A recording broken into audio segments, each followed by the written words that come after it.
Yes, bon dimanche à tous. Désolé, j'ai vraiment pas le temps parce que honnêtement le temps me manquerait si je devrais commencer à passer en revue tous les personnages tels que Gédéon, Barak. Et oui, tu l'as compris, nous sommes avec Barak. Et Barak, c'est malheureusement c'est à mon avis l'un des personnages les plus méprisés de la Bible. Barak, c'est évidemment c'est cet homme, ce général de l'armée d'Israël à l'époque où Déborah siégeait comme juge sur Israël. Et voilà qu'il y a une parole de Dieu qui est donnée à Déborah qu'elle le transmet à Barak en l'appelant à vraiment se lever pour affronter et confronter ses ennemis.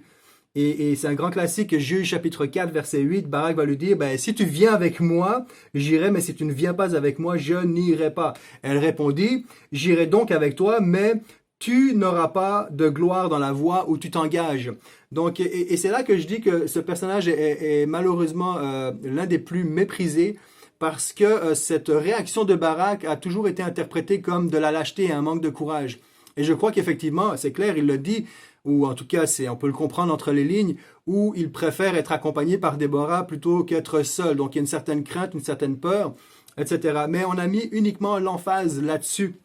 Et là où on peut se poser la question, c'est comment est-ce que ça se fait que Barak se retrouve dans la liste des témoins de la foi au chapitre 32. C'est bizarre parce que pour un homme qui devait recevoir aucune gloire, on le retrouve dans Hébreu. Et on pourrait dire, ouais, c'est parce que les femmes n'étaient pas mentionnées, mais dans Hébreu, on l'a vu, même des prostituées, donc non seulement une femme, mais plusieurs femmes ont été nommées, donc même une prostituée. Donc pourquoi est-ce que c'est pas Déborah qui a pas été nommée? Alors peut-être que Déborah fait partie de ce dont il fait allusion, j'aurais encore tellement d'autres personnes à mentionner, mais j'ai pas le temps, certainement. Mais pourquoi Barak? Alors qu'il ne devait pas avoir cette gloire, recevoir aucune gloire.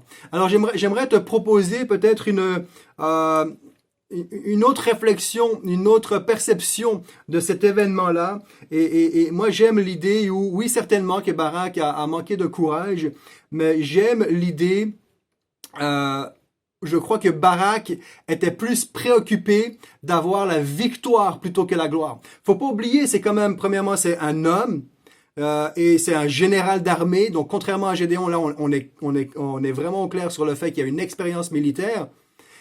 Il se fait dire clairement par Déborah, ben, si tu vas, tu n'auras pas la gloire. Un homme qui, entre guillemets, se respecte, ce que je veux dire, dans toute la splendeur de son orgueil masculin, la réaction aurait été, ben non, ok, je vais quand même y aller. En plus, j'ai quand même le feu vert de Dieu, puisque j'ai une parole de Dieu pour aller attaquer les ennemis. Donc j'y vais, parce que je vais recevoir la gloire. Donc c'est pas un novice, il est habitué à la guerre. Ce qui m'amène à penser que Barak était beaucoup plus préoccupé d'avoir la victoire que la gloire. Sa préoccupation, c'est que Dieu remporte la victoire à travers son armée plutôt qu'avoir quelconque gloire. Et en fait, j'aime cette idée où Barak a insisté, je crois, pour avoir Déborah à ses côtés parce qu'il voulait par-dessus tout une assistance spirituelle plutôt que militaire. Et Déborah, qui était juge et prophétesse, représente cette assistance spirituelle. Il ne s'est pas, je crois, contenté d'avoir un effectif militaire et une assurance, simplement une parole de Dieu, ben, tu peux y aller, vas-y à l'attaque. Et je crois que nous sommes invités à rechercher l'assistance spirituelle, surnaturelle de Dieu, plutôt que de nous appuyer sur nos propres ressources. Pour répondre maintenant à la question comment ça se fait que Barak se retrouve dans la liste des témoins, eh bien c'est simple. Il n'y a aucun témoin dans cette liste qui peut s'arroger quelconque gloire. Aucun. Ils ont tous leurs défauts, ils ont toutes leurs failles. On a vu Gédéon hier, regardez comment est-ce qu'il a fini. C'est pas très glorieux. Pourtant, il est dans cette liste des témoins.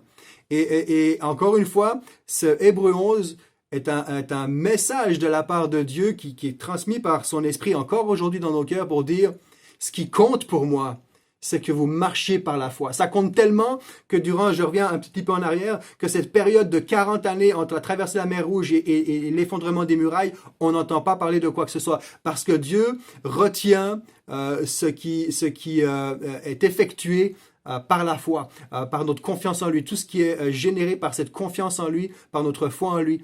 Donc je nous invite à faire comme Barak, à ne pas le voir simplement, à le réduire comme un pur lâche, mais à faire comme lui. Seigneur, je n'irai pas à tel endroit si tu ne m'accompagnes pas. Parce que moi, ce qui compte, c'est que ton nom remporte la victoire et non avoir quelconque gloire.